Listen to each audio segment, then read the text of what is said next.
আজকে বাসায় মেহমান এসেছিল, তাই মেহমানদের জন্য কি আয়োজন করলাম চলো বন্ধুরা তারই একটু ছোট ছোট ভিডিও তোমাদের সাথে শেয়ার করি। আসসালামু আলাইকুম আমার প্রিয় আপু ভাইয়ারা, সবাই কেমন আছো? নিশ্চয়ই সবাই ভালো আছো, আমিও ভালো আছি। বাসায় মেহমান আসা মানেই তো একটু আয়োজন ভালোই করতে হয়। তার ভিতরে তো পোলাও, রোস্ট, মাংস এগুলো তো থাকবেই মেহমান আসলেই, তার কোনো ব্যতিক্রম নেই। এই তো এখানে আমি রোস্ট রান্না করে নিলাম। আজকে আর তোমাদের সাথে বন্ধুরা ফুল রেসিপি শেয়ার করব না, মাঝে মাঝে একটুখানি শেয়ার করব। তারপরে ডিম ভুনা করে নিলাম এখানে।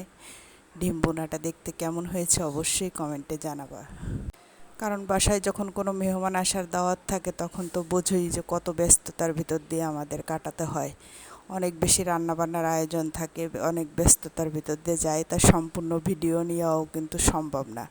এই তো কই মাছ ভুনা করলাম, এখানে আবার গরুর মাংসটাও প্রায় রান্না হয়ে আসছে।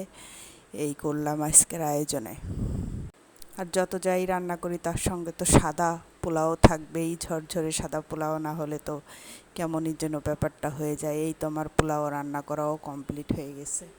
এই ছোট্ট আয়োজন দিয়ে আজকে মেহমানদের সাথে সময়টা খুব ভালো কাটলো। তারা এই তো দুপুরে খাওয়া দাওয়া সব শেষ করলো, সবাই মিলে খাওয়া দাওয়া শেষে গল্প। এই তো হয় মেহমানরা আসলে সব অনেক দিন পর সবাই এক জায়গা হইলে খুবই আনন্দ হয়।